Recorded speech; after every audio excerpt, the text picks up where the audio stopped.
In 5, 4, 3, 2, 1. What's up, you stupid, smelly bitches? Sheesh. Yeah. They keep coming back. I don't know why. We got a very special guest today. You were actually in my bag of people that I wanted to bring on this podcast first. Nice. But I have this list of people that I know that'll be great on this podcast that I save for another time. Just because I need to get all the bad people out the way. Wow. It's not the bad people. That's terrible for everybody who used to be on it. Nah, it's not bad people. It's more like I don't know if they'll be great on the podcast space because it requires people to really speak their mind, right? And I think like when you do podcasts, you have to be that person that draws those stories out. Because a couple of people that I had on here, they're not even in this type of space at all. So for me, sense. I'm like, okay, well, it's more on my ability to get them to talk. Yeah. Right? So for you, I'm like, Ricky's easy. So I'm going to put him here. Well, I'm going to ask you to not get me in trouble because we both talk a lot of shit. Don't lead me down a path where I'm going to say some shit that's going to get me in trouble. People just got to go to your Twitter. Oh, my God. I don't know. Whatever you get offended by on my Twitter, you're supposed to be offended by. Dude, when you tweet some shit, I'm like, I agree with that, but I can't retweet it. Retweet it? Fuck him. I'm like, I'll retweet this. I'm going to get my ass beat. You know what the funny thing is? Like, there's this like thing about you where people are like, Ricky hates black women. God. What the fuck is that about? Why do people say that shit? Dude, there's literally no reason other than the fact that they've seen a bunch of different race women in my videos. Oh. But like I haven't heard that in a long time, but that was basically it. But I've heard that like since high school from black girls that I would try to talk to that weren't interested in me. Then I go and talk to like a Mexican girl and they're like, I don't recognize like black girls. Like, I tried to talk to you. You don't like me. But nah, I love black women. Well, that's kind of interesting because like I remember that was like trending around where people would always associate you with not liking black. And you know what I think it is? Like, it's because I think some of the loudest most opinionated women, and like they're very strong, they're on Twitter. And it happens to be black girls, like 50% of them. Yeah. And so for you, when you see a lot of stupid shit that you read, you have to clap back. You know, I think a lot of the time there's a lot of like Twitter's culture right now is a lot of like men ain't shit type of stuff. Yeah. Oh, right. That's their favorite shit. And like Twitter, it's like popping, you know, and I keep reading it over and over and over. And there's a lot of attributes that's not very gender related, right? Yeah. It's like, oh, fucking men cheat. Bitch, men cheat. Women cheat too. What are you talking about? Bro, that's crazy. My next video is titled Women Cheat Too.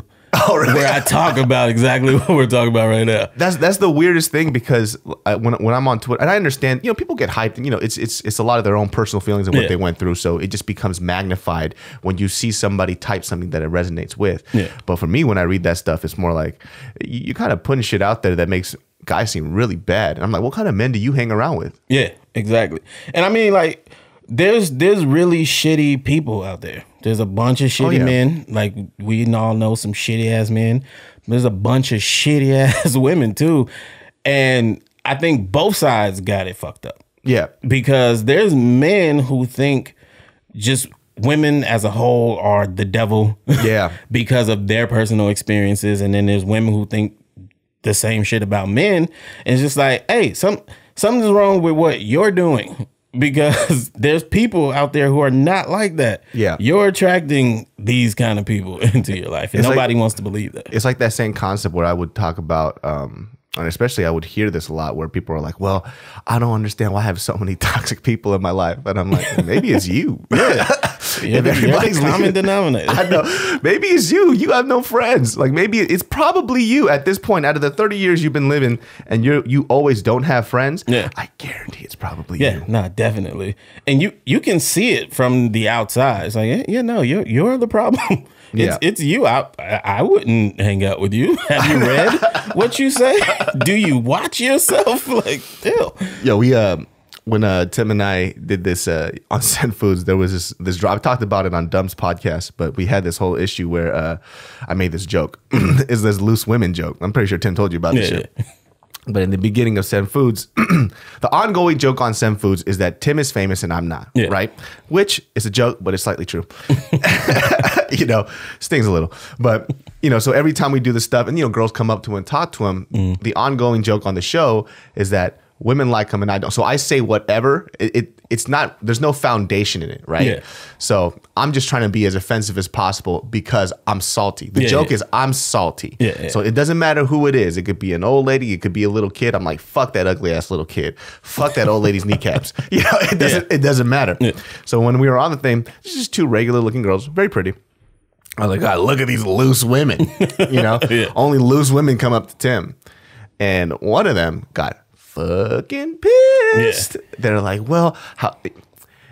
And I normally don't respond in that type of fashion. And usually when I do respond back, it's usually funny, right? But I got really upset. And this Instagram post got taken down because it got flagged by her and all of her bitch ass friends. Because she wrote, she goes, women, are you going to support this type of man that calls women loose and whores? Like, I can't believe that you would degrade our gender that way. I'm like, I wasn't degrading anybody's gender. If anything, I was just degrading you as an individual, you know, which you weren't a part of that joke. So it's understandable. The thing that pissed me off was like, she was trying to catch me on something to make me look bad as a whole. Yeah, trying to cancel culture you. Exactly. That's exactly what it was. And I was like, hold on a second. You don't even understand the context of the joke. The joke, it has nothing to do with you. I'm actually making fun of myself. Yeah, exactly. You know, but, you know, I had to do this whole thing where I talked to my mom about it because I talked to her a lot about this personal shit. And I was like, okay, what the fuck should I do with this, right? You know, she's like a woman that I'm very close to. And she goes, honestly, she goes, if she feels offended by this, then you should apologize because she didn't know she was a part of this joke. I was like, I agree with mom. I was like, okay, I got it, right? So I apologized to her. I was like, hey, I talked to my mom, blah, blah, blah. And this is what she says, and I agree with her. So if you felt offended by this because you weren't a part of this joke that I didn't let you in, and then people said, and you know, people were calling her a whore and everything else, and I was like, see, that means other people didn't get the joke either. So that's why. Or they were adding to the joke. But still, she didn't get the joke. Exactly. So I was like, well, it doesn't change the fact that you didn't laugh. You got laughed at and you weren't a part of it. So I have to apologize. I just fucking hated the approach where she was trying to cancel culture me on some shit. When all she could have said was, yo, that shit was offensive and you didn't let me a part of this joke. And then you say, oh, well, actually, this is a bit that I do. I didn't mean anything by it, and it could be over. But instead, she hit you with the, look at this kind of guy. He's that kind of, and I was just sitting there. I was like, God damn it, this loose woman. You whore. No, I'm joking. Whoever you are, I do not consider you loose, nor do I consider you a whore. It's just a little lame. It's so fucking funny because when that shit happened, I was like, I actually got heated and I got disappointed in myself because I was like, why the fuck did I get so angry about this shit? It makes me feel sometimes like in these comments, like it's dumb because I'm getting caught up in some shit with somebody who, in my personal opinion, couldn't even compute without, because even after I explained myself, she still didn't get it. She even right now, she still doesn't get it. Well, she doesn't want to get it. There's people who want to be upset and want to make you feel like there's no excuse. There's no excuse for what you did, and you have to be sorry and repent forever. And I'm gonna make you feel bad forever. And it's just like, nah, that doesn't work on people. Like, no, I apologized. I meant it. If you still want to be mad, be mad. But on the flip side, I get where she's coming from, though.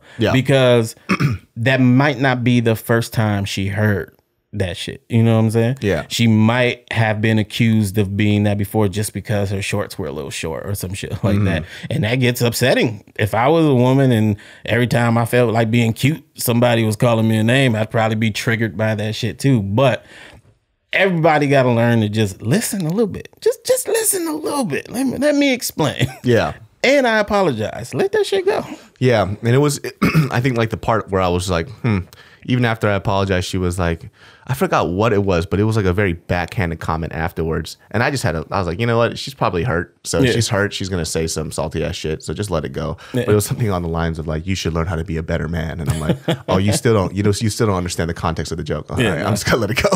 Being angry makes you popular. So maybe she's going for that. Who knows? That's the hot shit, you know, because I feel like I based my whole career off of being angry. But, same. But you know, I feel like at the end of the day, I was still trying to make people laugh.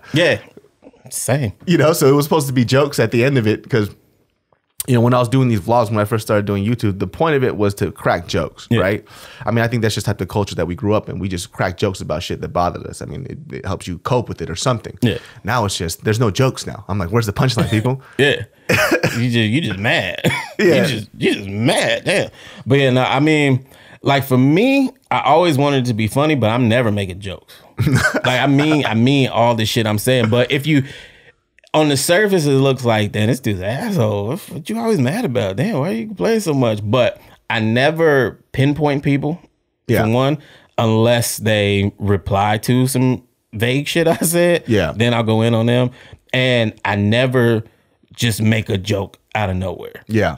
I'll say exactly how I feel with some comedic elements to it. Yeah. But there's nothing to go back on. So I never have that I'm sorry moment. Because I'm not going to attack nobody. I'm not going to say, well, you're this, and then have to apologize for it. I'm going to say what I feel about the situation as a whole. If you get mad, you get mad. If you laugh, you laugh. If you agree, you agree. And I just leave it at that. Have you ever had to take back a joke on Twitter or anything? No. Ooh. No. But that's why I'm strategic with that shit. Like, you're very rarely gonna see me like saying bitches. You know how everybody's getting canceled for old tweets. I don't have to go look through my old tweets for like racial slurs or homosexual slurs or anything like that. Like I just never done that.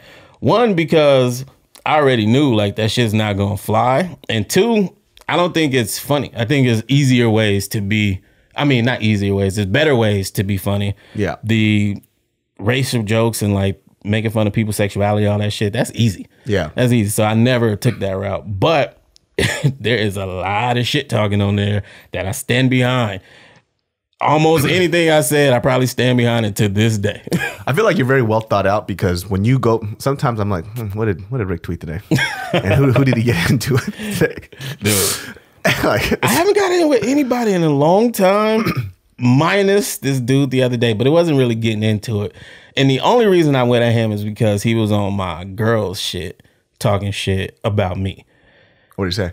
Well, he was just making like fat jokes and shit like that. But like super childish ones. Like when she told me what was said, I really thought I was going like find an 8th grade kid or some shit like that. I got there, it was a grown ass man. I was like, God. Yo, what the fuck? But I still wasn't going hard at him. I was just like, yo, if you want to make jokks about me, bring it to my page. Yeah, wait, why is he talking about you on her page? He was trying to flirt with her.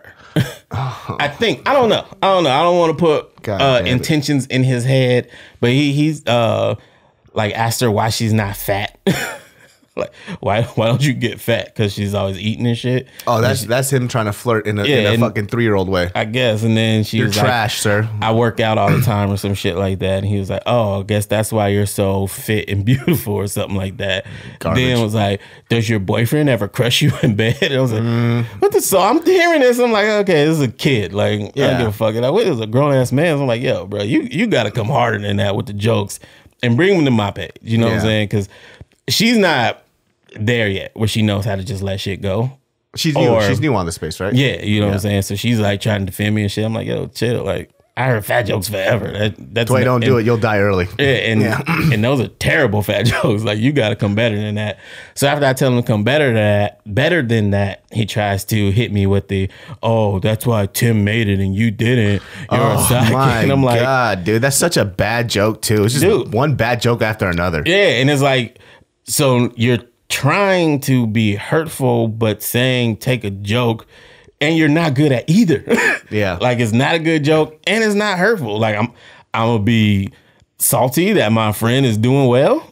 Like I don't get it. So yeah, and we just went back and forth for a little bit. Basically, just me telling him to come bring it to my channel. My page. Well, he's not going to. Nah, and then he ended with a semi-funny joke, and I was like, see, now that's kind of funny. And that was the end. What did he say? What was it, Jeff?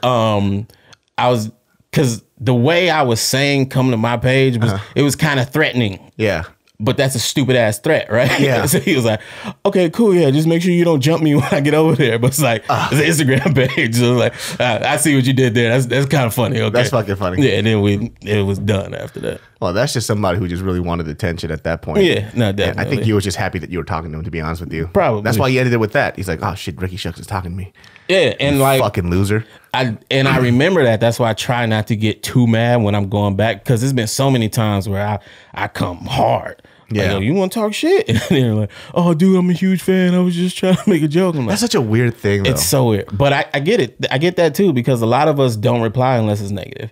We go past all the, this is so funny, and maybe like it or some shit. until somebody talks some shit. Then you fucking reply right away. So the kids are like, okay, well, if I want to talk to him, I gotta talk a little shit. That's such a weird thing, though. Like that type of way of hitting on a girl is the most childish way I've ever seen in my life. Yeah. And it's Why don't you get fat? Yeah, it's like it's funny though. Like if I read that, I would just wrote cringe. Period. Yeah, but no, I really thought it was gonna be a kid. It sounds like a kid. Yeah, it sounds like a little kid. Yeah. That's so fucking like, what the fuck did you think was gonna happen? Especially like when I see these dudes, they comment on these Instagrams like, "You're so fucking beautiful. I would give you the whole world." What the fuck did you think was gonna happen? You fucking dweeb. They thought she was gonna say, "Really? I would like the whole world. What's your name?" That's so fucking weird to me, man. Like I definitely. It's funny because in 2019, I told myself, it's a year of positivity. Mm-hmm. I'm really trying to take what Tim does. You know, because he's like a really happy-go-lucky guy. Yeah. So I'm like, I'm gonna be a little Tim this year, right? That's funny. No pun intended. I'm gonna be a little Tim, try to take a slice from this man's bug, Mr. Positive. Yeah. And that shit has failed. I failed on the second day of the year. I was like, that's funny. It's hard. It's not in me. Like, to be positive. Yeah, it's not in me. Like I'm like, God, you know what? I'm trying to be more empathetic towards people I really don't give a fuck about. Yeah. So it's like, okay, well, this person wrote this. It's probably just a kid. But the part that gets me is when it's not a kid. Yeah. You know, exactly. It's like, wait, you should know better. You're like 30 or 40 years old. What are you doing? Yeah. You let me tell you something about us versus Tim. All right? And a lot of people are going to disagree with this, but this is the truth. We care about people more. Oh. We are more compassionate than the Tims of the world. So much so that we get mad when people are not living up to their potential. Tim don't give a fuck about them. Like, you suck, you suck. I'm great over here. Yeah. Where we're like, hey, do better. Come on, you can be better than that. That's all that is. Yeah, I'm serious. Like I think I get aneurysms because I'm like, don't say anything, David. Just let this person go. And then I'm sitting on the toilet, I'm taking a shit, and I'm like, I gotta say something. Yeah, you know, because I have nothing better to do. Yeah, I have that itch too. Not really to just like go off on somebody, but to teach.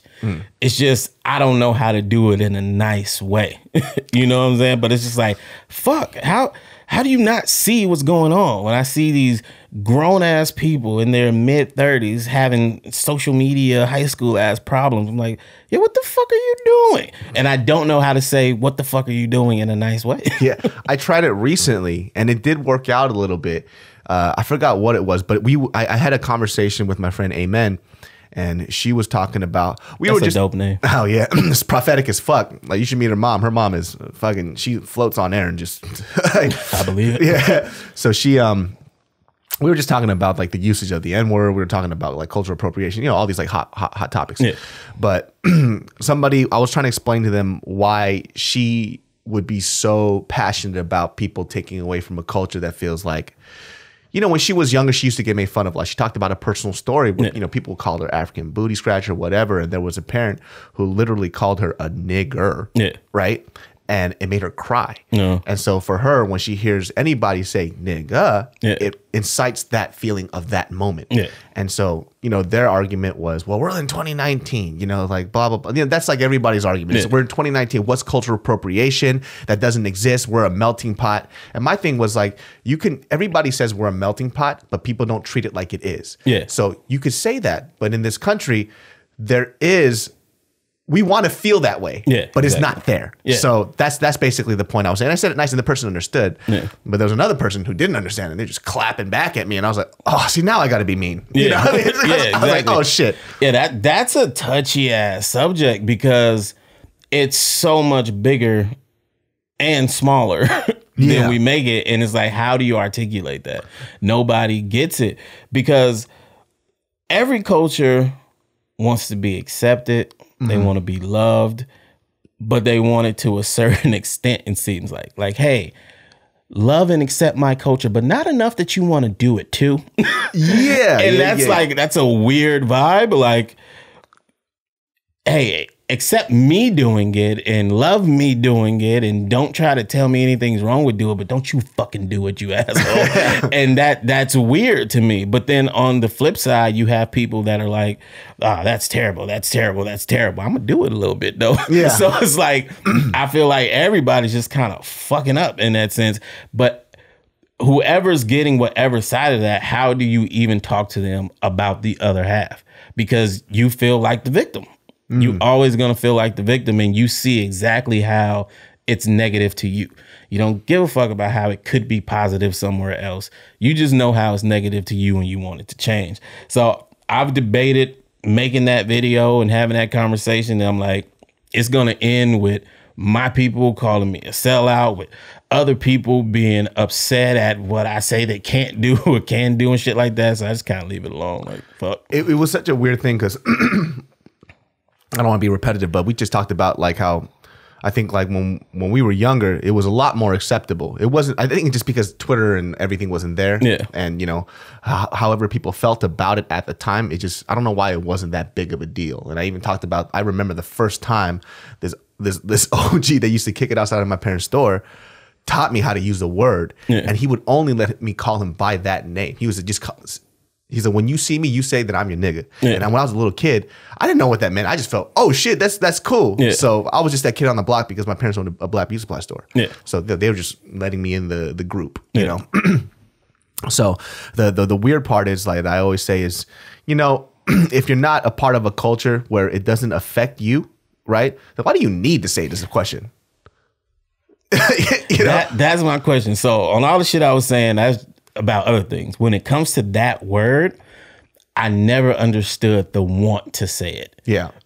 I get all the argument. It's in music. It's this year, but it's like, if you know there are people who really don't want you saying that shit and going to feel a real passionate way about it, why do you want to say it so bad? I never understood that. Yeah, the need was the weird part for me. It's because when people say, well, I've heard you say it before, I was like, well, I grew up with it, but I don't need to say it though. Yeah. It's not in me where somebody says, don't say it. I'm like, well, I have to. I'm like, I gotta say it. Yeah, I'm more like, oh, you're probably right. I just like move on, you know? Yeah. I'm like, yeah, I probably shouldn't, you know? So that the argument of like, well, it's 2019, move on. It's like, but why do you need to? Like, I don't understand, like, are you going to die if you don't? Yeah. And like, freedom of speech. And I'm like, I guess, well, fuck your mom too then. Yeah, exactly. Exactly.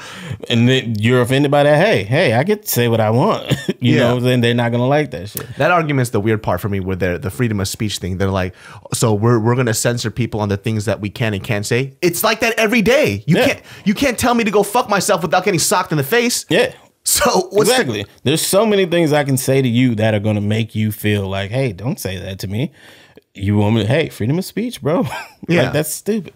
Such a weird argument. So weird. And I don't know how I that's right. So how do you make a video about that? How do you explain that to somebody? Because somebody's going to clap back. Yeah. It's too many layers and it's too much to be edited. Like, even what I said here can be taken and one chunk of it be said, and it's like, oh, fucking sellout. You know what I'm saying? Shit like that. Yo, that's so fucking true, because when we had the whole video out, it just came out this past week, where it came out, and the original video, a lot of people fuck with it. But if you just took a snippet out of it, right? Yeah.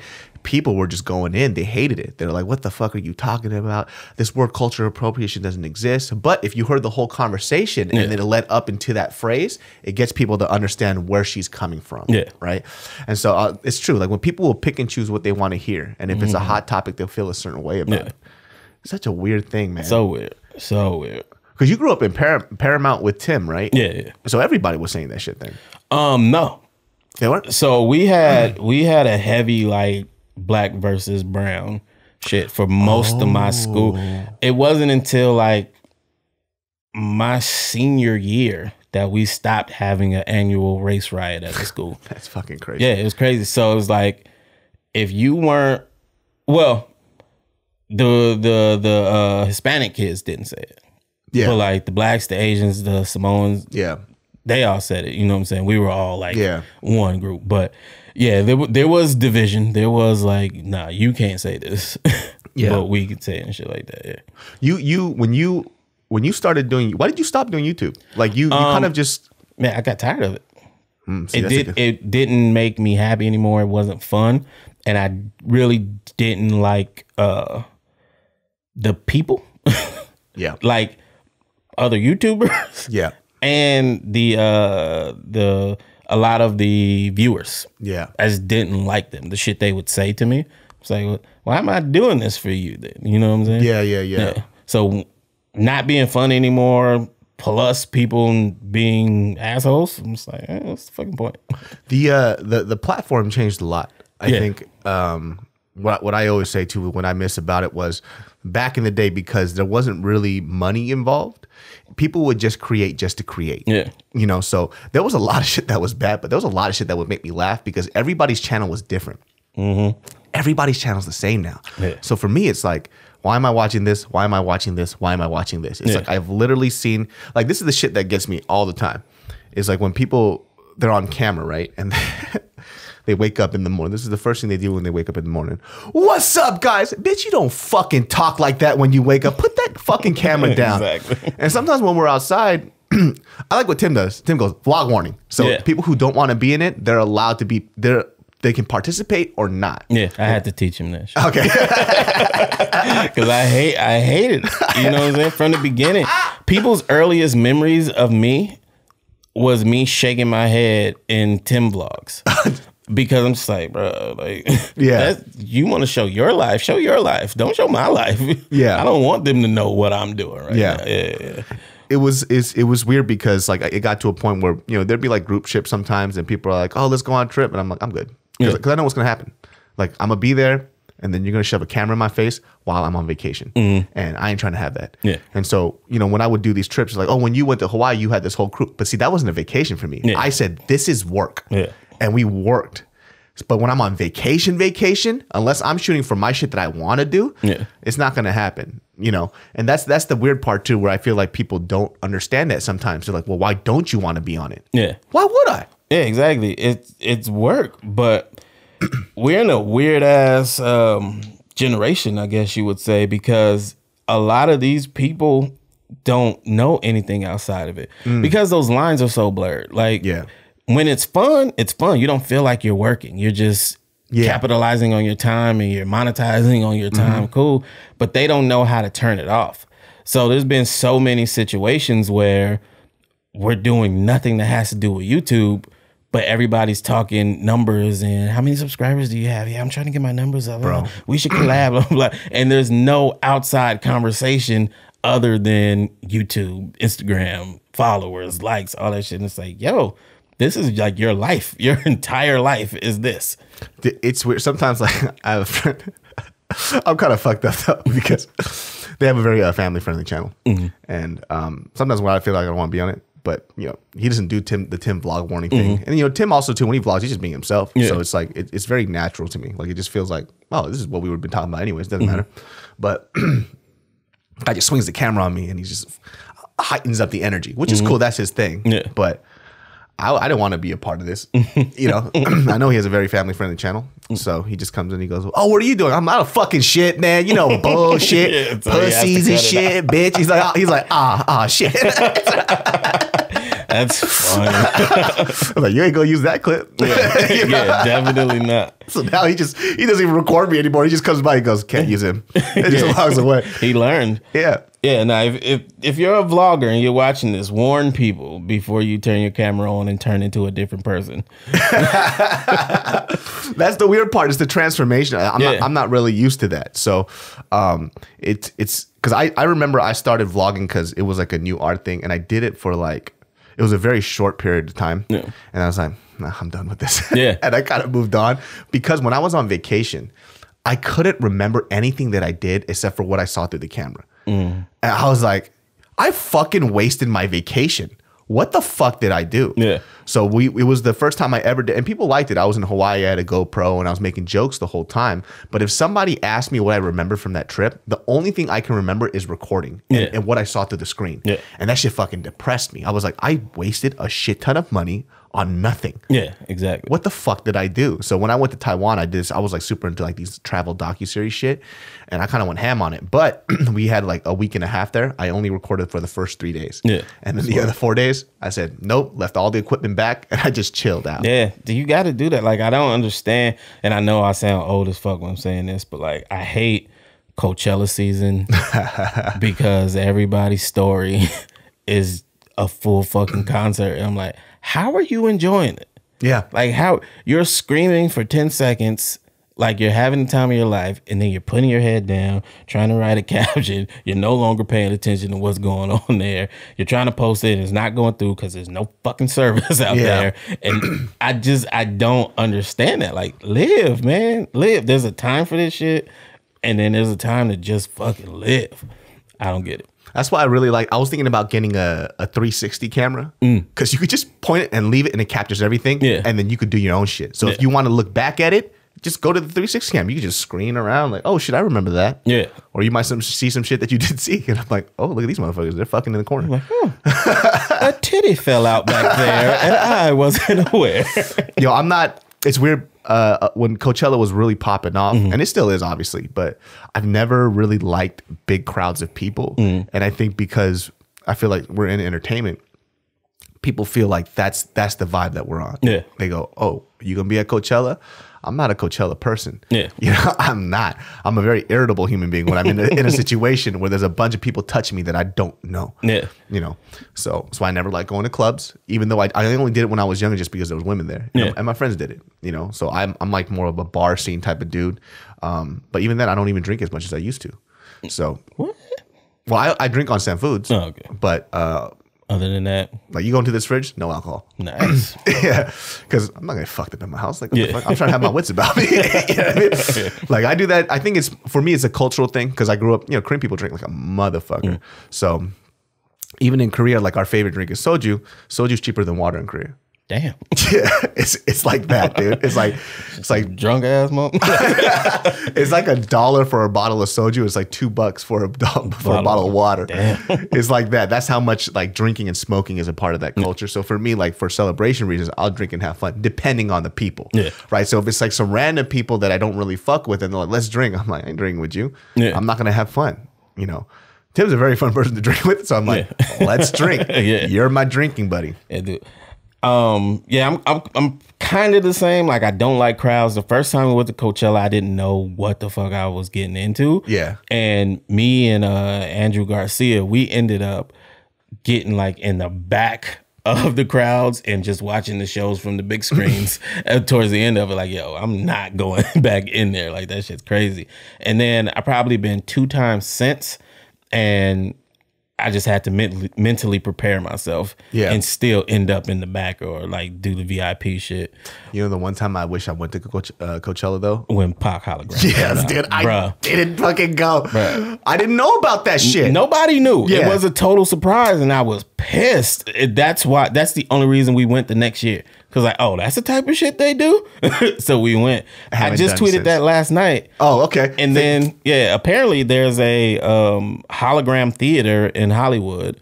Some dude that works there, because I was like, I'll always regret missing this moment. He was like, well, next time you're in Hollywood, come to the hologram theater and watch them here. And it's like, they just have fucking holograms. Oh, shit. Yeah. That shit was wild, man. Yeah. When I first saw it, I got the chills and shit. I was like, yo, what? Because there was nothing like that before. And it looked so real. You know what's interesting? When there's this huge conversation going on because when Nipsey passed, you know what's funny when Nipsey, not funny, but when you mentioned Nipsey, I was like, God, be careful with my words. You know what's hilarious when he died? Oh, God. But you hit me up. You're like, yo, you want to be in a fucking Nipsey video? I was like, oh shit. Oh yeah. Yeah. And I was like, oh shit. And you know, I know of Nipsey only from his like earlier mixtapes, but he was dope. Because he's like a West Coast rapper. So I was surprised when he passed away.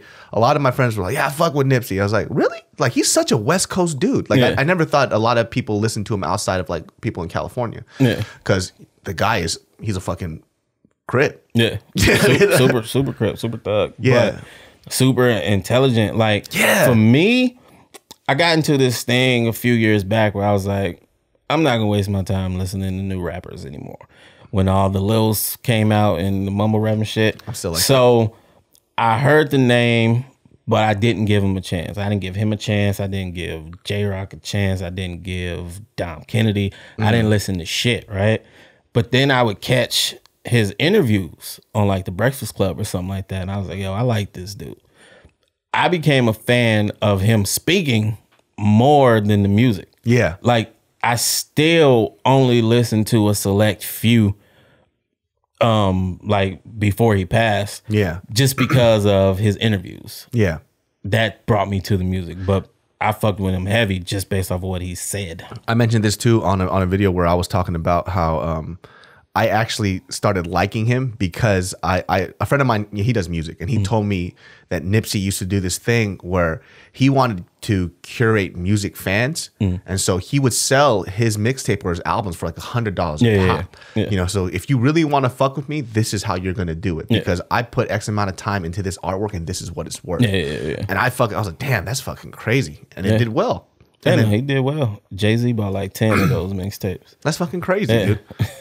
But that's what I'm talking about. When Nipsey passed away, there was, just to bring it back to Pac, people were talking about, there was like this Pac versus Nipsey thing that came up. Shit was so annoying. What was that about? I was like, what the fuck is... Because everybody was drawing the parallels, you know what I'm saying? Like, Pac said a lot of similar shit to what Nipsey was actually doing. And that's where the comparison comes in, because people would liken him to Pac. Even he said it. Pac of this generation in a song, you know what I'm saying? And then people who were just really hurt by the passing would be like on some Tupac Wish type shit. Nipsey actually did what he was talking about. But it's like Pac got gunned down before he could do all the things he wanted to do. Nipsey had a little bit more time, and he got the blueprint from Pac. He put shit into he actually did the work, you know what I'm saying? Both of them were dope. I hate the fact that they're doing this who was better comparison type shit. That's so fucking whack. They were both dope.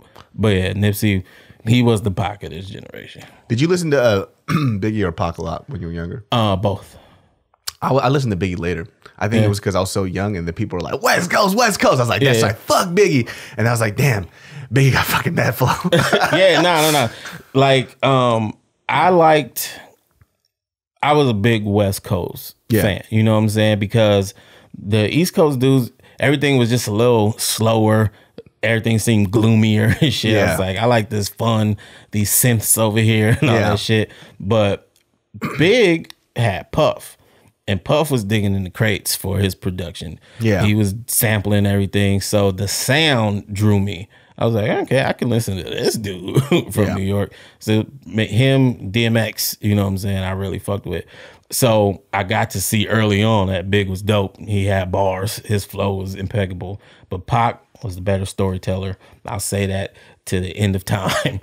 So I probably fucked with Pac more, but I definitely listened to a lot of Biggie shit too. I don't think people would argue that that Pac was a better storyteller. I just had that argument today. One of my dumbass friends from here thinks Big was a better storyteller than Pac. And he actually said Pac was trash. He lucky I don't put him on blast to let everybody know who he is. I was real pissed off. He said Pac was trash. How? In what context? Just overall. He was like, I was listening to the lyrics. It don't make no sense. I was like, damn.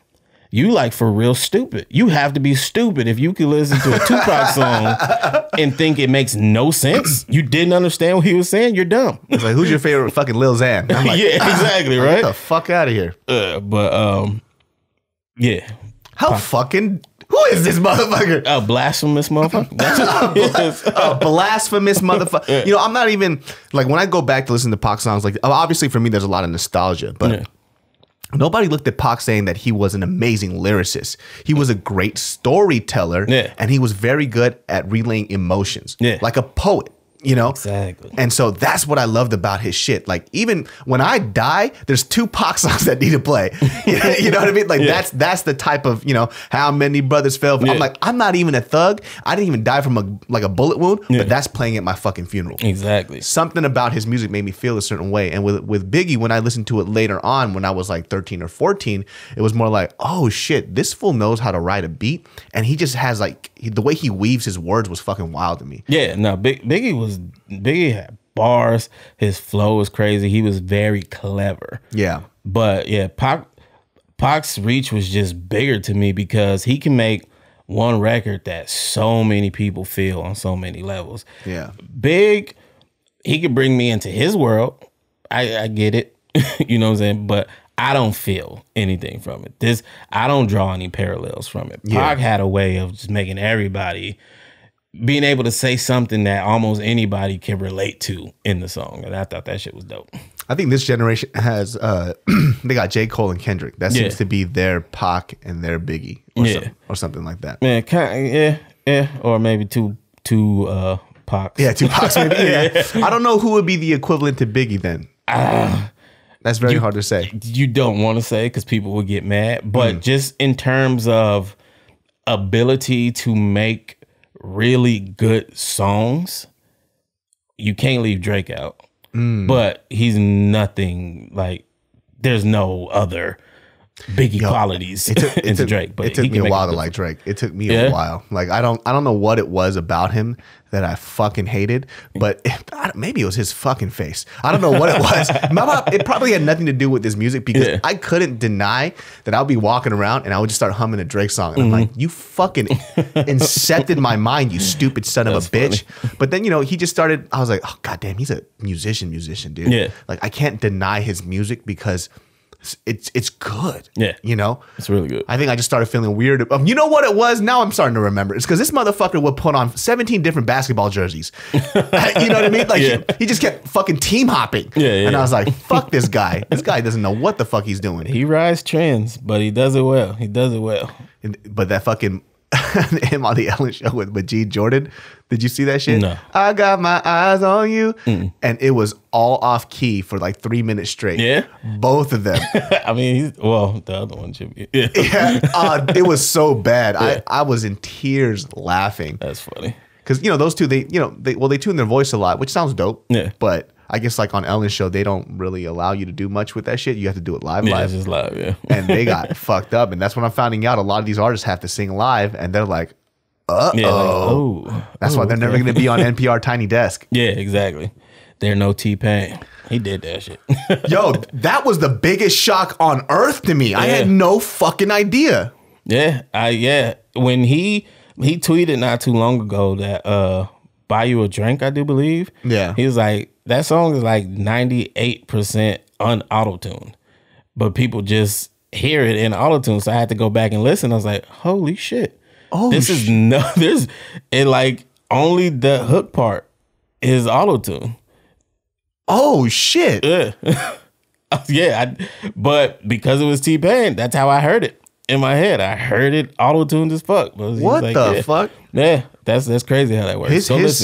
His Tiny Desk concert was the shit. Yeah. That shit blew my mind. And then I felt super. Dude, we lost a lot of people this year. Fucking Mac Miller. Yeah. Because I didn't even I went back to his Tiny Desk concert and I was like, I forgot how dope this fucking kid was, man. Because I didn't like a couple of his albums, but his last one that came out was pretty dope. But I ignored it because the ones previously I didn't really fuck with. Yeah.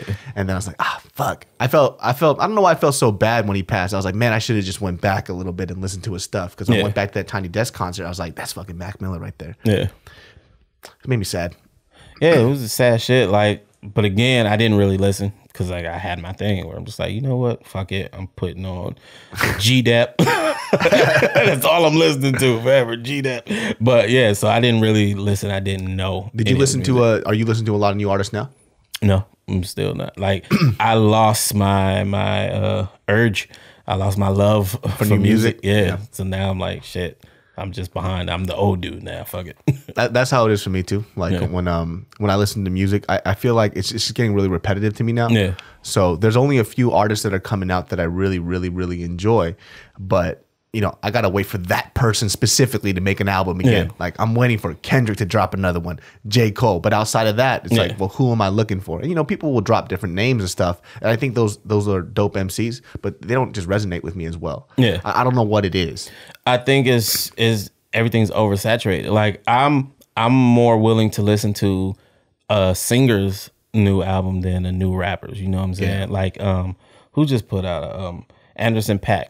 Oof. Ventura, that shit's hard. You know what I'm saying? Bro, and did you read that review that Heist Nabayadi did? I did not. Said it was trash. What? Said it was boring, that it was one note, that it was not as anywhere as good as Oxnard and everything. And it was trashing his whole album. And what? I don't know who that writer was, but bro, they were talking some mad shit about fucking Ventura. And I was like, dude, Ventura was fucking amazing. Ventura's better than Oxnard to me. That's what I thought too. Yeah.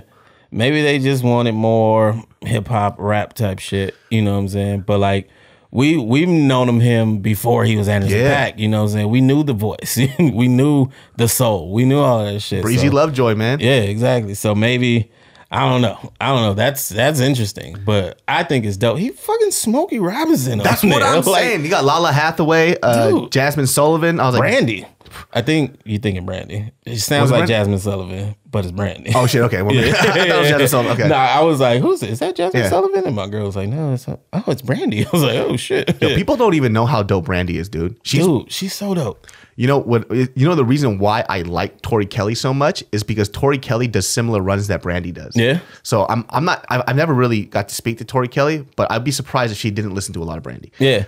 I would be surprised. Like a lot of these new girls, I hear Brandy in them. Yeah. Like there's been a lot of times, because like my chick listens to new music all the time. Yeah. So in the car, I let her play the shit, and I'm like, Brandy got some new shit? She's like, no, this is so like, oh, like Tiana Taylor. I love Tiana Taylor. Yeah. She got a lot of joints that sound like Brandy inspired. I'm like, oh shit, yeah. But yeah, I'm more into singers than rappers. Some of these singers are fucking amazing, man. Like I always wondered, you know, how did you feel about when Bruno Mars was getting a lot? Oh my god, fucking dude.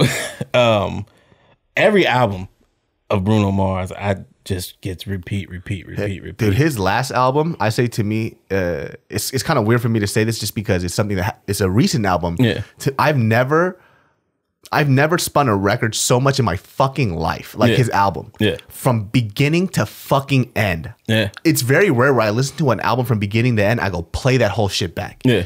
It was fucking wild to me. I'm like, how did he fucking get everything that I like about the music I used to like and everything that I like now into one fucking album?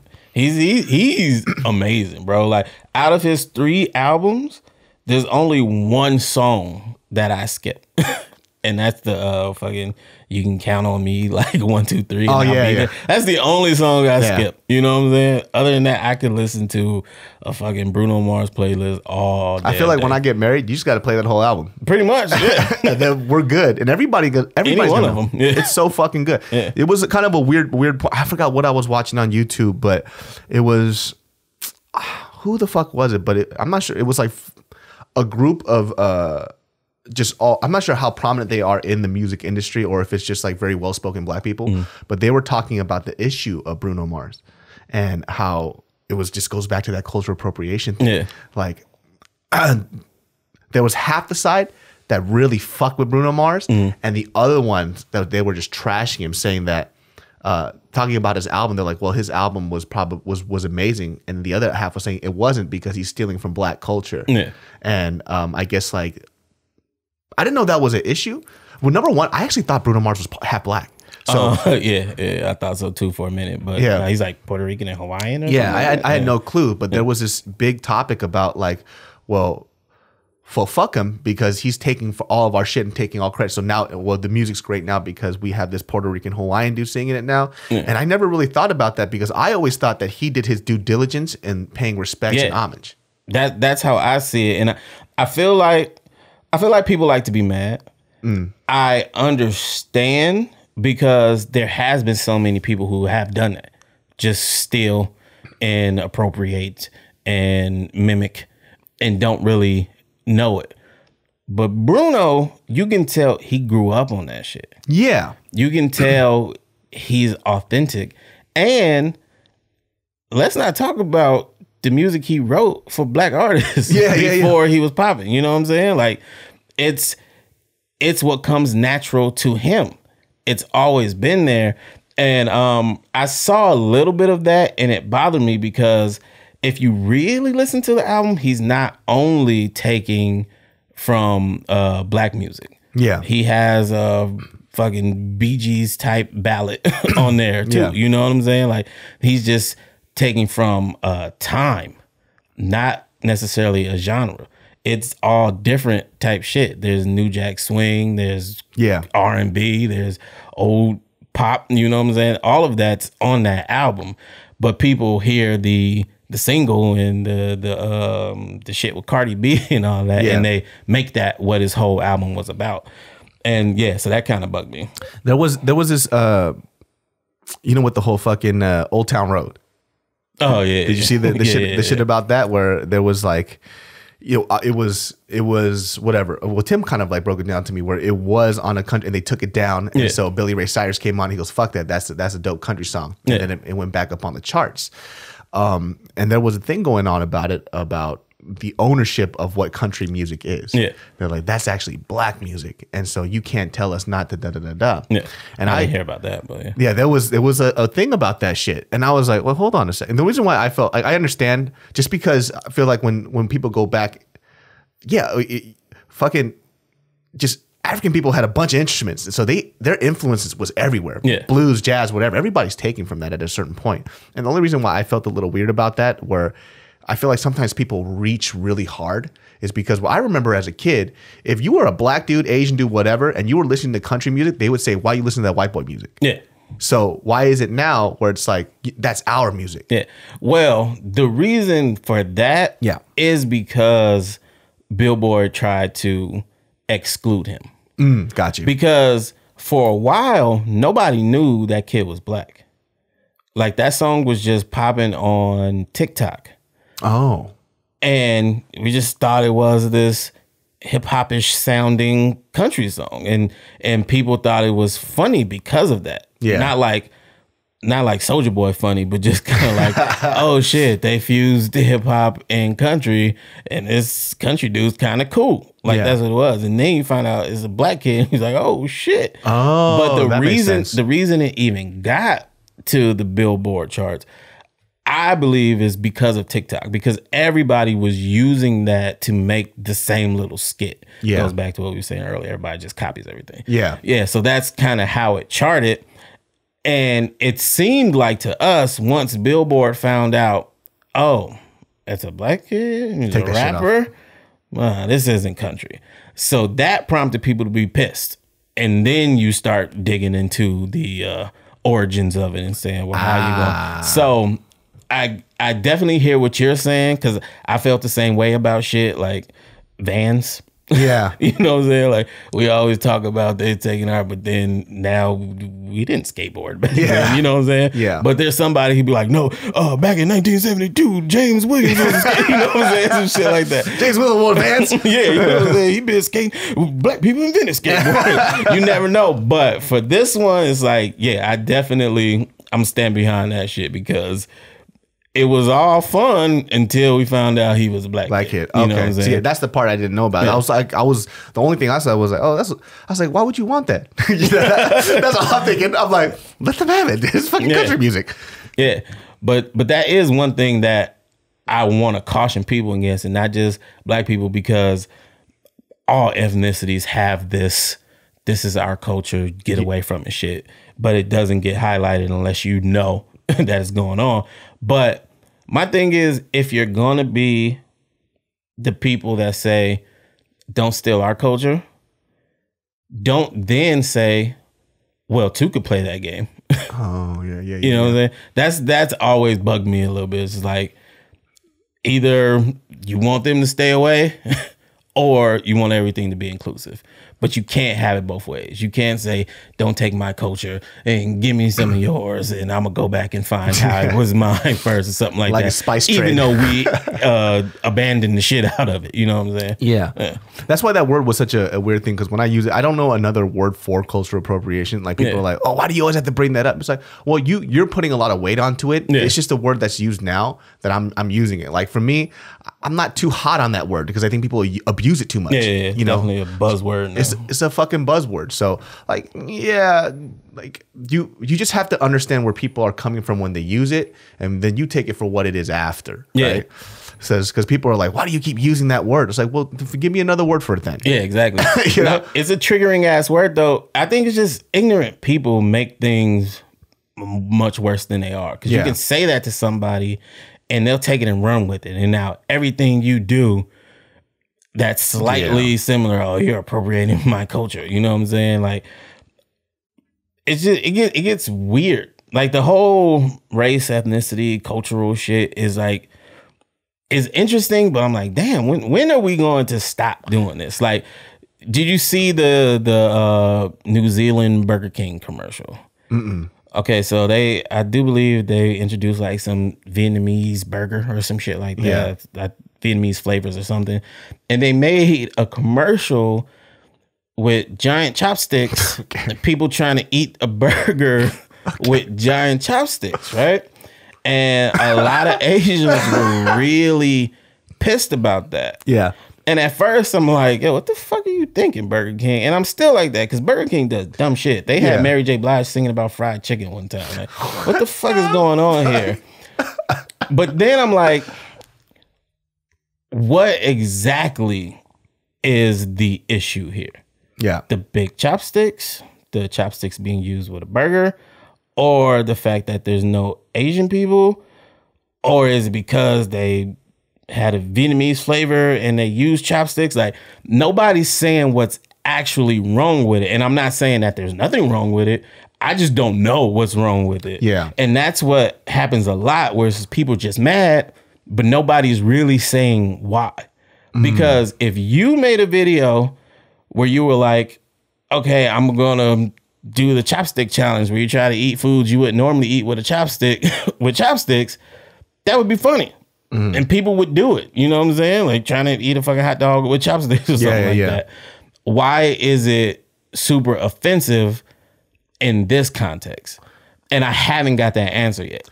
And not that I'm saying it's not. I don't know. I have to see for the video, but I guess right at the top of my head, I mean, I guess it's just more like, it's hard to offend me. You know what I mean? To be honest with you, it's really hard. Like that, I know why it's offensive, but it's like, it's such a fucking low hanging fruit type of insult. It goes right over my head. You know, it's like, that's dumb. And you just move on, you know? So people were white when they were using it. There was definitely 2 white people. There was a dude who looked like he could be Asian, but I'm not really sure. It's probably just, it looks like white people are making fun of Asian people, you know, like, what is this thing? Ooh, so it's just one of those like old like racial jokes that sparks, that's probably just it. It's something very simple, you know. Just interesting. It's weird because like white people are in this realm now where you just can't do anything. Oh yeah, it's finally tough for y'all. It is finally tough. Y'all can't do or say shit. But I'm sorry. That's all you motherfuckers can say. That sucks. But I said this boy. I said, welcome to the club. You know, welcome to the motherfucking club. Your turn, I guess. They're like, well, what did I do? How come I have to go through this? I'm like, welcome. It's like, that's exactly how I feel. That's exactly how I feel, buddy. What did I do personally? So that sympathy's not there. That's the sad part. Like, I understand. It's like, they're like, well, I go through stuff. It's like, well, we're not saying you didn't, but I'm saying, welcome to the club. So maybe you can understand a little bit why sometimes when, you know, black dude walks into the place and they're like, this dude's stealing. What did I do? Exactly. What the fuck? What the fuck? Yeah, now you have the weights now. You know what's funny? My parents own a black beauty supply store. So every customer was black. But I remember I got this is when I'm getting older and I had a mouthpiece on me. The lady comes in. And mind you, this lady was a fucking crackhead. Like, not even as a joke. She was a crackhead. She did crack. Yeah, she did crack. So she's coming up here just fucking angry and shit. And she's trying to swipe shit, right? I'm like, you gotta leave, right? She goes, why? Is it because I'm black? I was like, bitch, everybody's black in here. It's a black beauty supply store. What are you talking about? You know what I mean? I'm like, that doesn't even work in this. Exactly. Everybody's black. It's not because you're black. For black people. Like, we need black people to come in here. It's a black beauty supply store. Like, what, you don't see my mom holding a little black baby giving her kisses? Like, what are you talking about? That shit used to piss me off. And I'm like, you are the heart of this whole store. We're in a black neighborhood. What are you saying? Did you know that that's by design? What do you mean? And you touched on it with your film, whose I can't say the title of. Gook. So we both knew backstory on that. I dug a little deeper, and I think we talked about this before. Yeah. About the Korean owner who shot the black girl or whatever. Yeah. So it turns out the beef was basically by design. So before that, what I read upon, I read all of this stuff. I don't claim to be an expert. You guys say shit like that. America didn't like Asians. Yeah. You know, they didn't like black people. They had black people and they had us all in impoverished areas on purpose, of course. But then they needed to turn it up a notch. So they started being really nice to Asians. So nice and giving them leg up here and there and say, here and there. Yeah. And we got some prime real estate. You can open a this here and a that there and a that there. Most of it was in the black neighborhoods, liquor stores, any type of shit, donut shops, whatever, you know what I'm saying? While neglecting to let black people purchase anything in that area. You can't, there's no black store owners, not because there's no ability to be. Yeah. They simply won't let it. No, we're not going to sell to you type shit, right? Yeah. But then they use that to say, see, these Asians came from a totally different country with nothing. And they picked themselves up by their bootstraps. Why can't black people do that? See, black people are lazy. Black people are this. Black people are that. So it was just to pit us against each other. And it fucking worked, because now you have impoverished black people seeing outsiders in their community making money and taking the money back to their community. And it's like, yo, what the fuck? So there's already that beef. Yeah. With that part of the beef, you got black people deciding, man, fuck these people, stealing shit all the time. So now the Asian people are like, man, fuck these people, always stealing shit. And it was just, wow. It's like set up for failure. The rest of America, watch back. Look what we did. Yeah. This is amazing. It worked just like we planned. It was crazy because I actually mentioned you when we were doing the whole, because we touched, not in that depth, but we kind of touched on this, where I mentioned you when we were doing the whole Gook press tour and stuff like that, because of that conversation that we had. And it was what Gook kind of really touched upon was, you know, we were looking at the wrong people. You know, you're literally looking at the wrong people, because it was that concept where you have these Asian immigrants, they come in, and then there's this guy at the bank that's like, well, you want to open a business, you just got to get a loan. And then we would get a loan. Yeah. But then Asian people didn't understand about this cultural plight that black people had. Yeah. And so all they're taught is what America teaches them about black people. Yeah, exactly. And so they're just like, oh, well, how come they're not getting loans? I got a loan, but they don't know. They can't get a loan. Yeah. And so all they know, and they don't speak the language, they can't even talk to any like black people in their community. So all they have are these assumptions that I would say white Americans taught them. Yeah. You know, so they're just like, oh, well, I made this business. How come they haven't done it? They lived in this country for so long. Yeah, exactly. But there's just this whole backstory that people didn't understand. So people are angry at the wrong people, and there's no empathy because there's no communication. They can't look at each other and say, oh, so this is what happened. They don't speak English. Yeah. Black people have already been beat up for so long. They're just bitter at this point. I mean, why wouldn't you be? Yeah, exactly. So it's just such a weird situation. And so what Gook did was to say like, yo, like, same situation, different people. Yeah, exactly. Exactly. And it's so hard to get most people to see that there's two sides to that and to look at who's actually doing it. People don't want to. No, people across the board. I always say that this is completely off topic, but on topic. I always said that about servers and tips. And because, you know, that's a whole big thing. Like, if you can't afford to tip, then don't go out to eat. I'm like, hey, don't be mad at the customer. Why isn't your employer paying you enough to where you don't need tips to survive? Yeah. But nobody looks that way. This is between me and you, buddy. Yeah. I served you food. You give me extra money on top of what you paid for the food. And it's like, no, that's not how this works. You got a paycheck. Why isn't it enough? So that's how they do. The higher ups, they plant these seeds and they just let that shit grow while they watch and they get away with it. It's pretty fucking interesting. The hard part about that tipping system is like, what I say is when people, like, I agree with you, and then there's another side where it's like, well, actually, I do agree with you, because it's just the there's no living wage, you know? So in this country, tip is a cultural thing. So if you come into this country and then you don't tip and you wonder why, it's kind of like if I went to a country and I did tip and I get it thrown back in my face. Yeah. You know, so it's like you kind of have to roll with what the cultural standard norm is. And it's hard because because I own a couple of businesses now, people also don't want to live up to that expectation of what they're paid for. Yeah. And that's the part that annoys me. You know, it's like, cool, you want to be a server? I'll pay you $17 an hour. But you have to live up to that $17 an hour now, because this is what is expected out of you. There's no random, I'm going on a snow trip. Oh, can you cover my shift here and there? There's none of that. Yeah, you're getting paid good. You're getting paid good. So now you need to be able to work your weight in gold. Yeah. And people don't also want that too. So it's like, well, what the fuck do you want now? Yeah. You know? And that's how a lot of shit is. It's so far gone that there's no immediate solution. Yeah. Because it's like brainwashing. People feel like certain jobs are just bottom of the barrel. I don't have to take this shit serious, regardless of what they're making. Yeah, it's like you probably should if you want to keep making this. You know what I'm saying? But yeah, it's all weird, and the higher ups get to just watch it be. And because when the minimum wage is going up, and people didn't understand, it's like, well, how come these people are getting fired? It's like, well, why can't you just pay us? Because there's no fucking money. Yeah, exactly. That's the main reason why I don't have employees in anything. Dude, because that has to be difficult as fuck to deal with.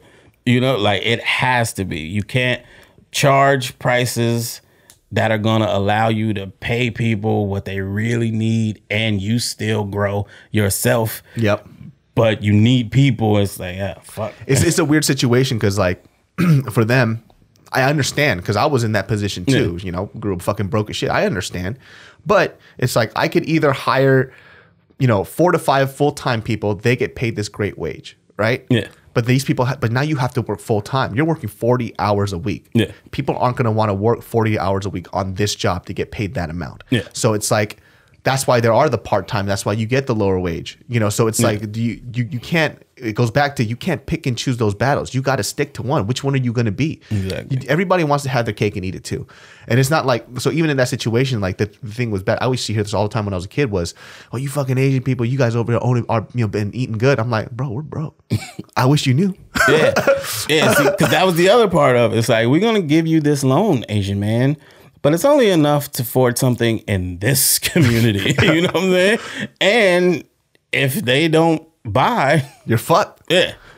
And that's what it was. Like, I grew up, I was like, you guys know I'm probably, arguably, like, because, and also Asian people, they're too, for me anyways, in my family, almost like too prideful to even take government assistance because that stupid Asian pride. So it's like, what the fuck? It's like, we're just fucked. We're just like scraping by every fucking week. Yeah. And so, but people don't see that. They just see this. You own something. You own something. Yeah. And it's like, but I'm poor. Like, I'm fucking poor. You don't see me in this fucking t-shirt I've been wearing for the same 3 days. I'm fucking poor, man. Yeah, no. It's interesting, man. I try to study people. Yeah. And shit's interesting. I saw this clip, I forgot what it was on, but they used monkeys. Mm-hmm. And they did this thing, they put 2 monkeys in cages next to each other, and they had a task. It was like, hand the person a rock. So they put a rock outside the cage, they grab the rock, hand it to the person. When they hand them the rock, they get a cucumber. They caught on quick. If I give the rock, I get a cucumber. So they're doing that a couple of times, both monkeys. And then they swap one of the monkeys' cucumbers out for grapes. So the other monkey can see it's like open cages type shit. So this monkey gives the rock, gets a grape. This monkey gives the rock, gets a cucumber. And he's kind of looking at the cucumber like, all right, maybe they just haven't switched my bowl out yet. Yeah. He gets a cucumber. Does it again. He gets a grape. He gets a cucumber. Now he's like, nah, what the fuck? you giving grapes now. I want my grape. Yeah. When he was perfectly fine with the cucumber when everybody was getting cucumbers, but now he's getting pissed off. Like, this monkey is getting mad. He's fucking shaking the cage and shit. Like, yo, no, what the fuck is going on? Yeah. I see this motherfucker getting grapes. He's right in front of me, and I'm still getting these punk ass cucumbers. And that reminds me of people so much. That's how we are. If you see somebody getting better for doing the exact same shit as you get pissed. You get fucking pissed. And they do that strategically for you to see. And it's like, damn, that's crazy. That's just how they play with people. Dude, I gotta see that shit. That's fucking hilarious. Yeah. You know what they found out? They found out like primates are slowly going into the Stone Age right now. They're using like stone tools and shit. Oh shit! So we're watching like evolution before our eyes, and that fucking creeps me out. Yeah, they're speeding it up. Somebody put a human brain into a monkey. What? Yeah, and was it China or Korea? One of these Asian people. Yeah, and everybody's kind of like, "Yo, what the fuck are you doing? Have you not seen Planet of the Apes? Like, what is going on?" Yeah, fuck scary. all that noise, dude. And I heard that they said that they're starting to develop religion. Yeah. Holy shit, that's scary. Super monkeys and robots. That's what we gonna have to deal with. I'm not having kids. No, yo, they're like, we're making movies about shit not to do, and we're still doing it. I'm like, what are you fucking doing? Like, the only thing I want is a fucking car to drive me around. That's it. I'm good. Or I want good public transportation for LA. You get rid of that car. you have that car. Oh yeah, that's true. I did do that. I fucking miss it a little bit. But goddamn, that shit was expensive. Yeah, it's dangerous too. I heard even Joe was telling me too about public transportation in LA, like how it was systematically set for it to fuck up.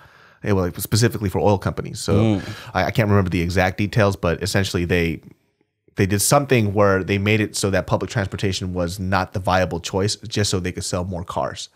And so now, because of that foundation, we have terrible public transportation in a city with a shit ton of fucking people that need it. Yeah. That's what I want. Like, I want a great public transportation system. I would use that shit all the time. Yeah, like in New York. Yeah. And now we're stuck in a place where it's few and far between. There's like a train every like 20, 30 minutes. Yeah. And there's somebody jacking off in a fucking corner. Yeah, they put the stops in like the worst neighborhoods. Ever. Yeah. Because I was going to like Pasadena to Little Tokyo, and the first car that I was in, it was, goes a homeless dude. But the man clearly hasn't bathed in like 7 years. Yeah. And everybody had to leave that dolly truck area because it smelled so bad people couldn't breathe. Yeah. Because even for me, people don't understand what I tell them is like, well, let's have a public transportation where if you want to be in a premium area, you could pay for that premium, but at least make the other stuff affordable for everybody else. Because then the city can make money, but obviously it's not going to happen. Yeah, stupid idiots. It's ridiculous. Damn, we've been going for an hour. That was fucking quick. Shit. We talk a lot of shit. Yeah. So what can they find you? You can catch me on Instagram at Ricky Shucks, youtube.com/IBShucks. Check out the No Chaser podcast everywhere. Hilarious, by the way. Fucking funny ass podcast. Thank you, sir. And GoodyBrain.com. You guys got any new shit dropping? Yes, a lot of new shit dropping right now. We just dropped this hat.